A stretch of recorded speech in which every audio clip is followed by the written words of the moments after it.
Anoop, welcome to the show. Thank you, Justin. Delighted to be here. Yes, I appreciate you making the time. SeekOut has grown a lot, especially in the last year or so. And with Vitalize, the firm I'm at, working on investing in the future of work, we're obviously looking at talking to companies who are building that future of work. So, for people who aren't familiar with SeekOut, what are you guys doing today?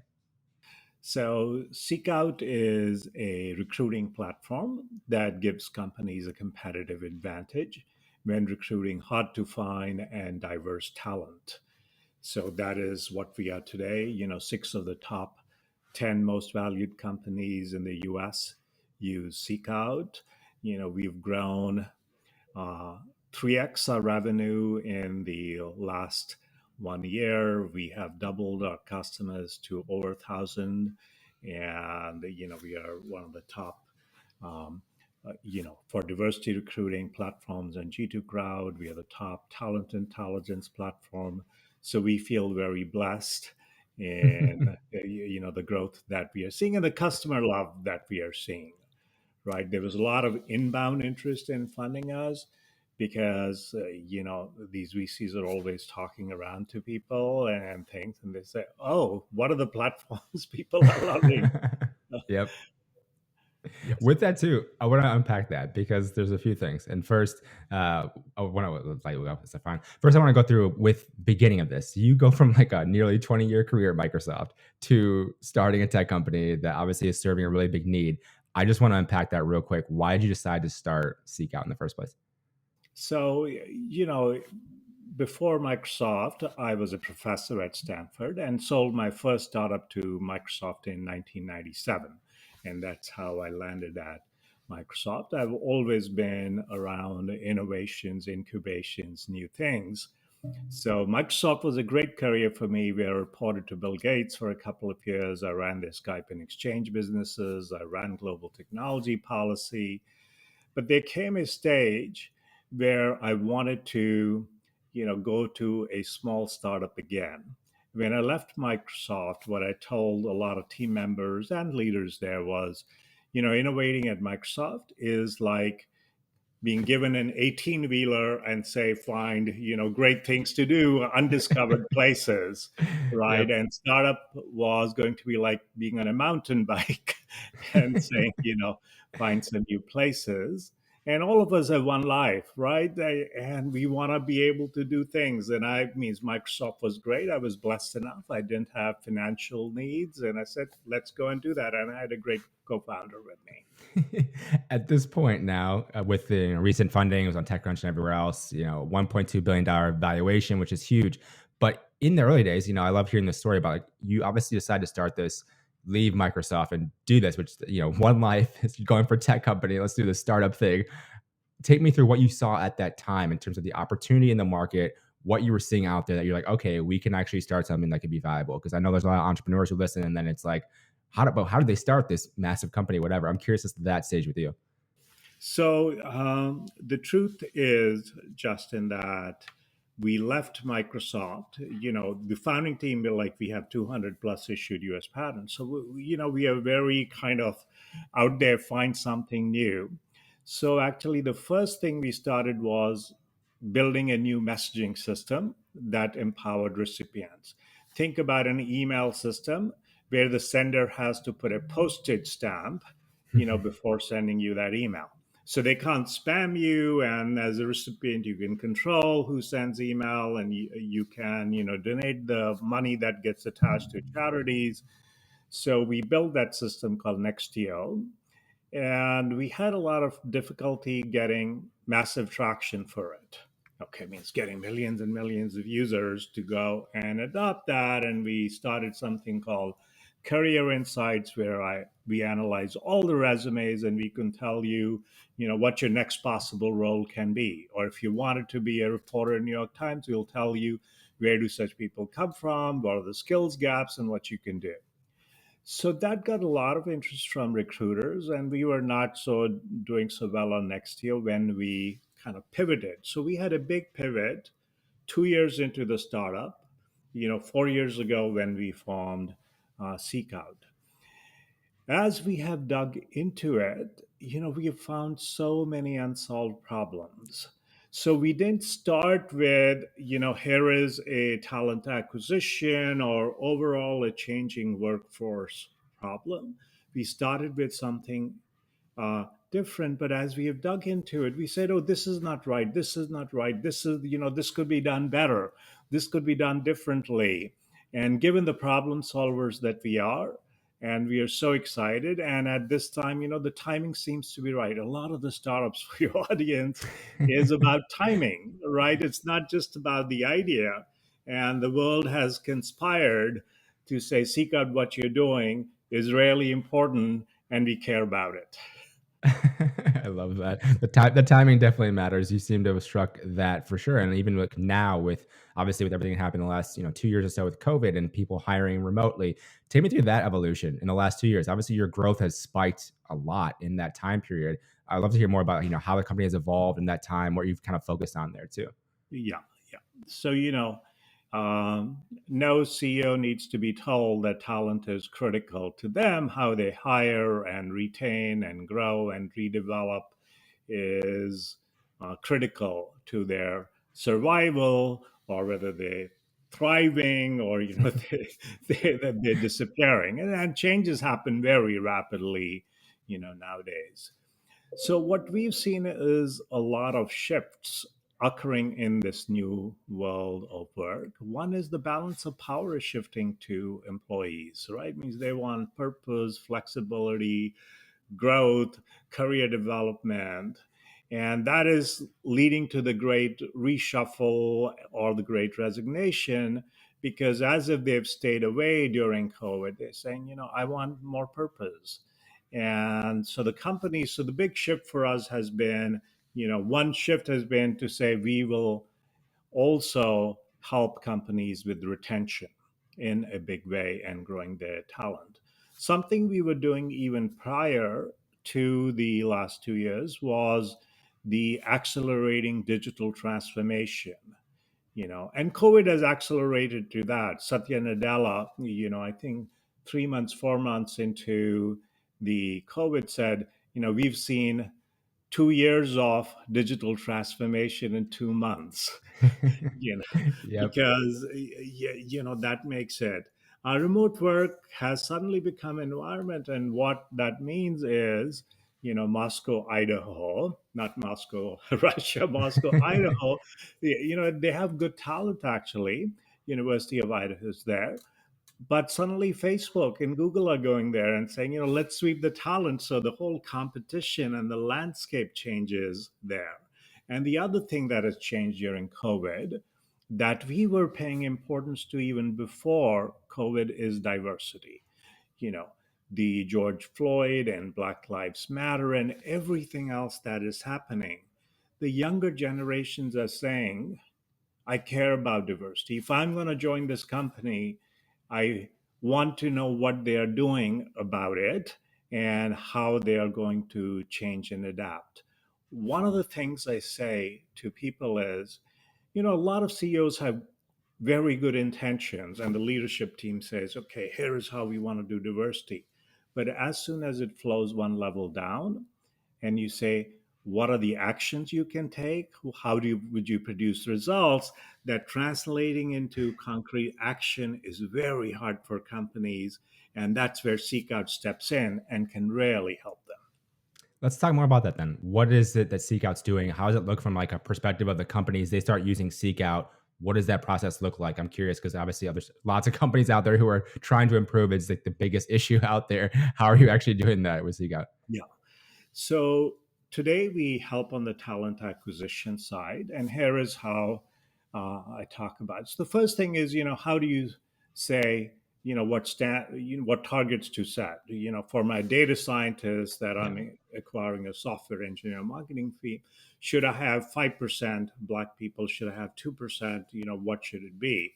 So SeekOut gives you great talent analytics. So any kind of title, any kind of experience, we will tell you what is the percentage as a fraction of Black people's, Hispanics, veterans, women's in your location throughout the country at a very fine granularity. Okay. The second thing I believe that is very important is job descriptions, right? So, what titles do you use? What kind of experience do you require? Job descriptions today are kitchen sinks of everything thrown in, where there's not a lot of attention. And generally, my belief is that if you have a data driven conversation with hiring manager and say, you put all this thing, if I put in, I get 5 Black candidates, doesn't work for the diversity, I'll get 20 women. Let's remove this. And how can we do, change the requirements and really whittle down to what is essential so that we have a broad aperture. We can have a lot of candidates that get surfaced, and therefore, then I can do. So I believe the data driven conversations are very important. I use a quote from Jim Barksdale, who was the CEO of Netscape, one of the early browser companies and where Yep. the internet evolved from. He says, if you're coming to me and having a discussion, if it is data, you got data, let's have a discussion. If it is about opinions, let's go with mine. Okay. I love that. Okay, so having data-driven conversations can be really cool.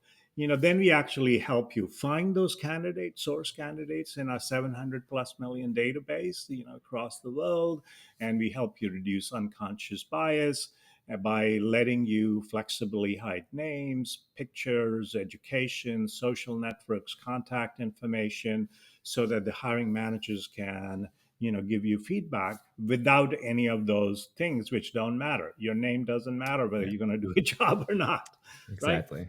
With that too, so just thinking about your company with SeekOut itself, I know you had mentioned on our show that like 60% in Seattle, in Washington, and then 40% kind of elsewhere, but only like 15% of people go into the office. I'm curious, just with that, taking a step back, like from your perspective and how you grow your team and how you manage that, even like how big of an office do you have if you have that many people? Like how do you think through that side of things for other founders who are kind of obviously struggling with or contemplating this same exact thing? So, like many others, we thought that COVID will get over and we'll get back to normal. Yeah. So we acquired around 20,000 square feet of space in Bellevue. Okay. And we got a 3.5, 4 year lease for it. And only a small number of people are coming there. And it's different for engineering teams. More people come there. And of course, safety is the highest priority we have. In a lease, and this will be the same for your other founders, as you're growing, you don't know how much you're going to grow in 3 years. So we grew our headcount threefold this last year. And maybe we'll go another three or fourfold. And you don't want to be changing buildings. So we Yeah. are actually very happy with the space that we have acquired. We have a lot of wonderful space where people come in now and then. It is good. But also, you can give up your space and you can take a remote only thing. So flexibility is important, and being able to think through 2, 3 years down the road, okay, becomes important, especially as you start growing rapidly. Yeah, and one other thing on that too, obviously with the growth that happened, with fundraising that obviously allowed you to grow even more and adopt that headcount. I think you announced your raise in January here for the 115, but you also raised your Series B last year, 2021 in March, at least announced, I should say. But with that growth, obviously then like the headcount grew, everything with that was insane with everything. But you mentioned investing in people. How have you invested and continue to invest in your own team, your own people as you've grown that fast and everything has advanced? I'm curious as to how that aspect has gone. Yeah, so investing in people, is how do we give them benefits and an environment. So if they're working from home, they can have setups that are good and productive. We have given them more flexibility in terms of time off and what they can do to take care of things. We have given flexibility in terms of there are no requirements of coming to work anytime. That is there. We have programs for learning and growth, so take courses, do other things. And so there is a variety of things that we are doing to make sure that care about. We also have, one of the things I feel good about, and I think our team does, we have a all hands meeting every week. So, it's more about how do you maintain that communication. We spend the first 15 minutes of every all hands on gratitude, where people are being appreciative of how others have contributed, to the projects they're working on. And I think that matters, Justin, not just because you're saying thank yous. I think human psychology is a lot about mindset, right? If you think about things in a positive way, the same world can look better than if you start with negativity. Yeah. So creating a culture of positivity has been very important to us, and it's a deliberate thing that we do. That is really nice. With what you've said already, I know you've kind of hit on a few of these things, but just taking a step back here, with the future of work more broadly, I mean, what are some of the main issues you're seeing, or main changes or trends, or anything you're seeing within the future of work you have your eyes on, you're working to build? I know you obviously have what you've done now, but there's a much bigger vision, of course. Take me through more of that in terms of how you view the future of work and most important things around that. So I think the future of work is going to be hybrid. Nobody's going to go back to everyone being in the office, and making that work well is not so easy. So if you're fully, there are companies that might take a fully remote, and then, every meeting is just fully remote. You could all be in the same. But hybrid is the hardest of all of these options, right? So you have Yeah. 5 people here and 2 people remote. And so just thinking about how we invest in tools and infrastructure so that such meetings can be productive. Like personally, I'm old fashioned. I like a whiteboard. So how can we have a whiteboarding session Yeah. when half of the team is being remote and half are in the same room, and make it convenient? So even if we do Zoom, like, do you have 2 screens that are there? One way you're projecting the slides, other way you're able to see the people. So working out processes, do you write more so that everybody is on the same page? So it takes fundamental shifts uh, in that place, and how you communicate, how you work, that is there. Some disciplines, like salespeople are dealing individually, and our VP of sales has their weekly check-ins and things like that are just much easier to do, Yep. right? Certain disciplines require you coming together or getting on a whiteboard. So I think those are the main changes, other than, people wanting purpose, flexibility, and everything else, which I think are easier personally to uh, provide for a company to say, here, we will give you that. We know that whether you work 9 to 5 or you work, 5 p.m. to 9 a.m., it's all good, right? Yeah. The Uh, work is done. the work is done. That's what we care about.